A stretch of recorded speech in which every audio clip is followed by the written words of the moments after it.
ഒരു വർഷം മുമ്പ് ഇതുപോലെയുള്ള ഒരു വൈകുന്നേരം നമ്മുടെ ദൈവാലയത്തിൻ്റെ ആശീർവാദ കർമ്മം നിർവഹിക്കപ്പെട്ടു.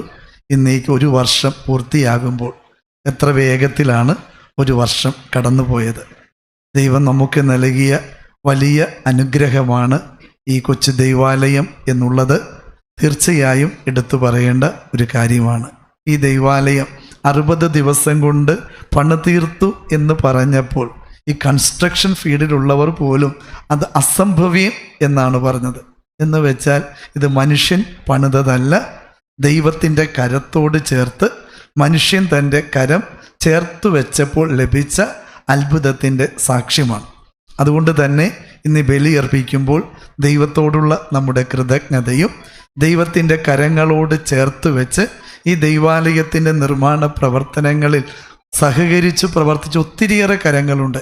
അവരെയും ഒത്തിരിയേറെ പേരുടെ പ്രാർത്ഥനയുണ്ട്, സാന്നിധ്യമുണ്ട്, സമർപ്പണമുണ്ട്. അവരെ എല്ലാവരെയും ഈ അനുഗ്രഹത്തിൻ്റെ ബലിക്കല്ലിൽ സമർപ്പിച്ചുകൊണ്ടാണ് നമ്മൾ ഈ ബലി ഒരുമിച്ച് അർപ്പിക്കുന്നത്. ക്രിസ്തുവിൽ സ്നേഹബഹുമാനപ്പെട്ട സിസ്റ്റേഴ്സ്, മാതാപിതാക്കന്മാരെ, സഹോദരി സഹോദരന്മാരെ, അകലങ്ങളിലും ഭവനങ്ങളിലും ആശുപത്രികളിലും ഇരുന്ന് ഈ കൃതജ്ഞതാ ബലിയിൽ പങ്കുചേർന്ന് പ്രാർത്ഥിക്കുന്ന എൻ്റെ പ്രിയപ്പെട്ട ദൈവജനമേ, ഈ നല്ല ദിനത്തിൻ്റെ എല്ലാവിധ നന്മകളും പ്രാർത്ഥനകളും ഒത്തിരി സന്തോഷത്തോടെ സ്നേഹത്തോടെ നേരുകയാണ്. ഒരു വർഷത്തിനപ്പുറം അനുഗ്രഹത്തിൻ്റെ അൾത്താരയിൽ കൊച്ചു പിതാവിനോട് ചേർന്ന് നിന്ന് ഈ ദൈവാലയത്തിൻ്റെ ആശീർവാദ കർമ്മത്തിൽ പങ്കുചേർന്നത് ഇന്നലെ എന്നോണം മനസ്സിൽ തെളിഞ്ഞ് നിൽക്കുന്നുണ്ട്. തീർച്ചയായും ദൈവം കാണിച്ച കാരുണ്യമാണ്, കരുതലാണ്, സ്നേഹമാണ് ഈ ദൈവാലയം.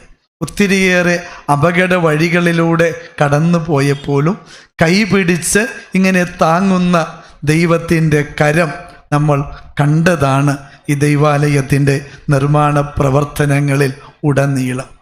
ഇതിൻ്റെ നിർമ്മാണ പ്രവർത്തനങ്ങളിൽ പങ്കെടുത്തവർക്ക് പോലും 4 ദിവസം മുമ്പ് വരെ ആശീർവാദത്തിൻ്റെ ഒരു ഉറപ്പും ഉണ്ടായിരുന്നില്ല ഈ പറഞ്ഞ ദിവസത്തിനുള്ളിൽ ഇതിൻ്റെ പണി പൂർത്തിയാകുമോ എന്ന്.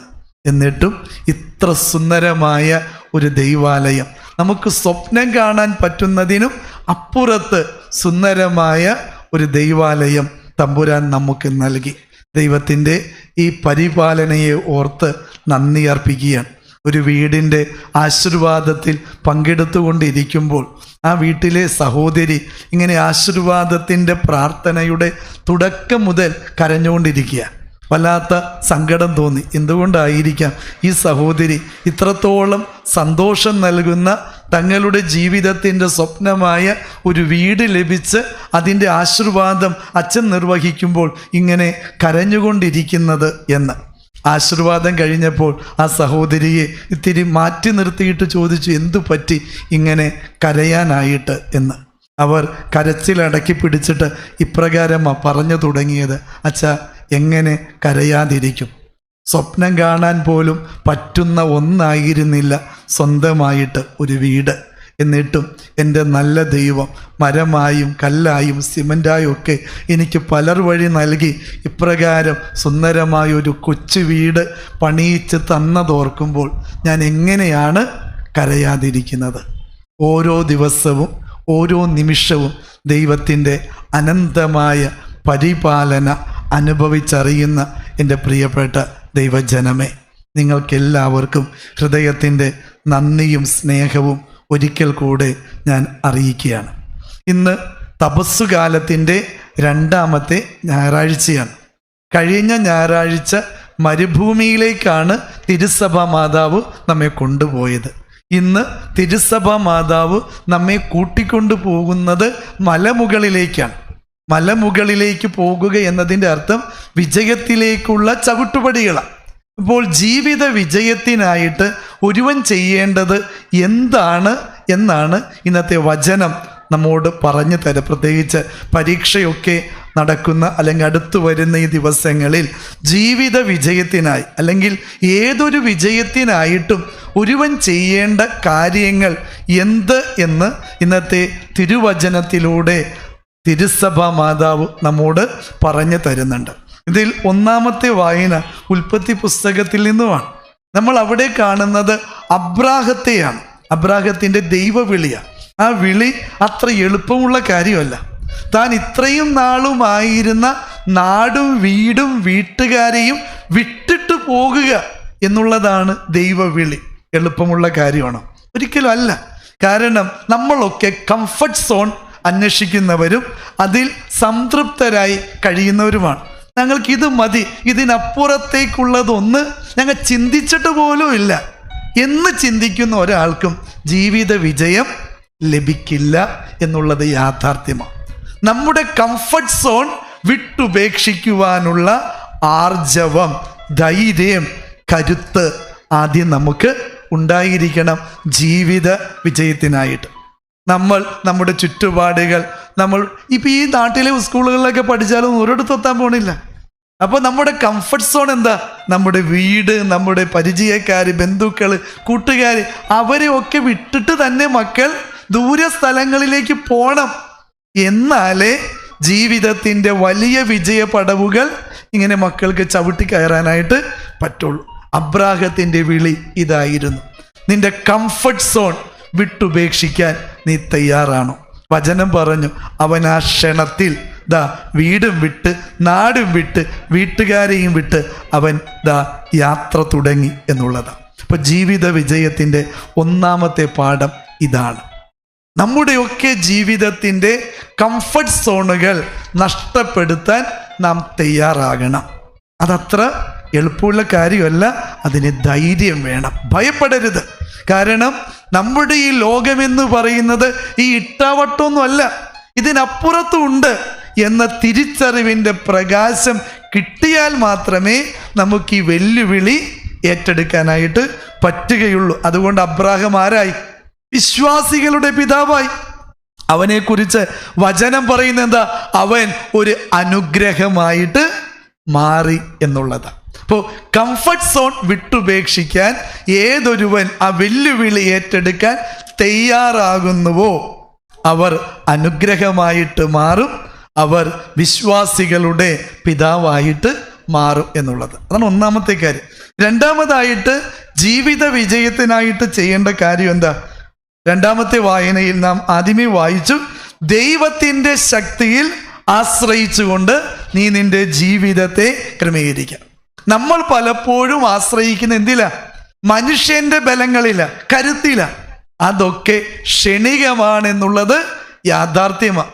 ഒരു സുനാമി വന്നാൽ തീരാവുന്നതേയുള്ളൂ നമ്മൾ പറയുന്ന ബലങ്ങൾ. ഒരു കൊറോണ വന്നാൽ കഴിയാവുന്നതേയുള്ളൂ നമ്മൾ കരുതുന്ന ബലങ്ങളും ആരോഗ്യവും ഒക്കെ, അത്രയേ ഉള്ളൂ. അപ്പോൾ ലോകം വച്ച് നീട്ടുന്ന ബലമല്ല. രണ്ടാമതായിട്ട് ഈ വചനം പറയുന്നത് എന്താ? ദൈവത്തിൽ ആശ്രയിക്കുക. നമ്മളുടെ ഈ ദൈവാലയത്തിൻ്റെ 1-ാം വാർഷികം നാം ഇന്ന് കൊണ്ടാടുമ്പോൾ ഒന്നാമത്തെ വെല്ലുവിളി നമ്മൾ ഏറ്റെടുത്തവരാ. പഴയ ദൈവാലയത്തിൻ്റെ മേൽക്കൂര മാറ്റി ചോർച്ച അടക്കുക എന്നുള്ളത് മാത്രമായിരുന്നു നമ്മുടെ കംഫർട്ട് സോൺ. ശരിയല്ലേ? അതിനപ്പുറത്തേക്കൊരു കാര്യം നമ്മൾ സ്വപ്നം പോലും കണ്ടിരുന്നതല്ല. ഇവിടെ നിന്നും ആളുകൾ വന്ന് അച്ഛനോട് ആവശ്യപ്പെട്ടത് പുതിയൊരു ദൈവാലയം പണിയുന്നതിനെ കുറിച്ചൊന്നുമല്ല. അച്ഛാ, ഈ ദൈവാലയത്തിൽ മഴ വന്നാൽ പുറത്തുള്ളതിനേക്കാളും വെള്ളം അകത്ത, ഇതിനൊരു പരിഹാരം ഒപ്പിച്ചു തരാൻ പറ്റുമോ? ഇതായിരുന്നു. അത് കംഫർട്ട് സോണ്. പക്ഷേ വെല്ലുവിളി ഏറ്റെടുക്കാൻ നമ്മൾ തയ്യാറായപ്പോൾ 60 ദിവസം കൊണ്ട് ദൈവം നമുക്ക് ഒരാലയം തന്നില്ലേ? നാം ആയിരിക്കുന്ന അവസ്ഥയിൽ നിന്നും ഉയർന്ന തലത്തെ നോക്കിക്കാണാനും കയറാനും തയ്യാറാകണം എന്നുള്ളതാണ്. മല കയറുക എന്ന് പറയുന്നത് കഠിനമായ കാര്യമാണ്.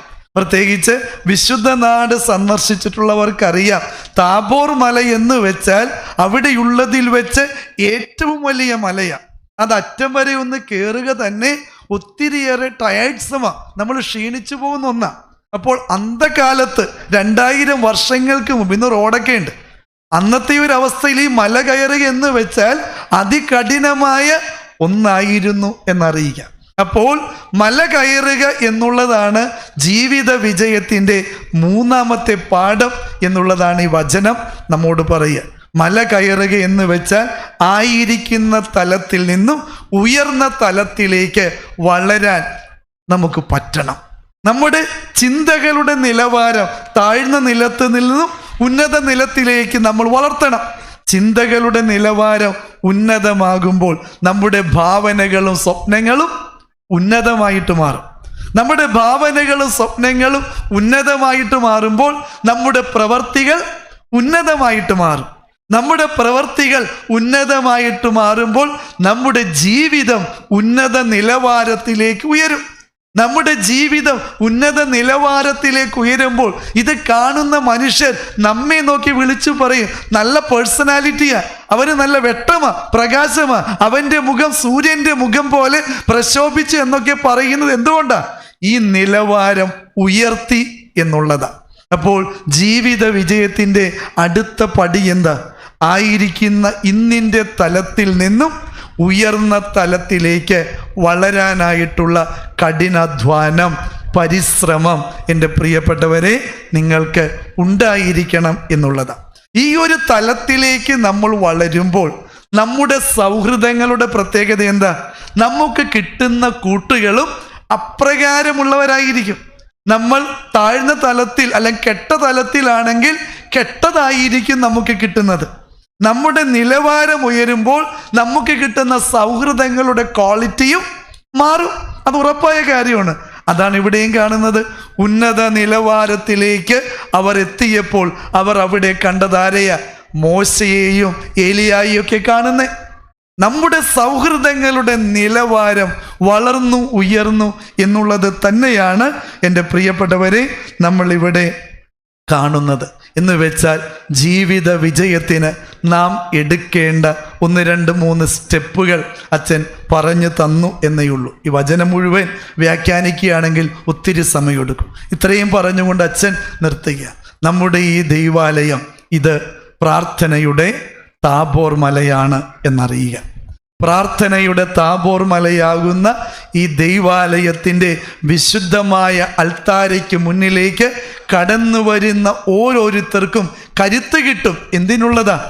സഹനത്തിൻ്റെ കുരിശിൻ്റെ കാൽവരി മല കയറാനുള്ള കരുത്ത് കിട്ടും എന്നുള്ളതാണ്.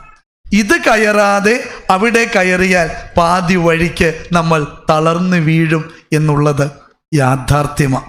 അതുകൊണ്ട് പ്രാർത്ഥനയുടെ താബോർ മലയാകുന്ന ഈ വിശുദ്ധമായ അൾത്താരയിലേക്ക് എന്നും കടന്നു വരാൻ എൻ്റെ പ്രിയപ്പെട്ടവരെ നിങ്ങൾക്ക് ഓരോരുത്തർക്കും കഴിയട്ടെ എന്ന് ആശംസിക്കുകയാണ്, പ്രാർത്ഥിക്കുകയാണ്.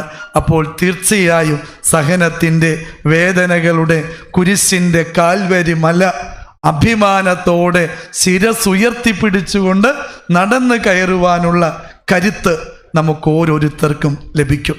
ഈ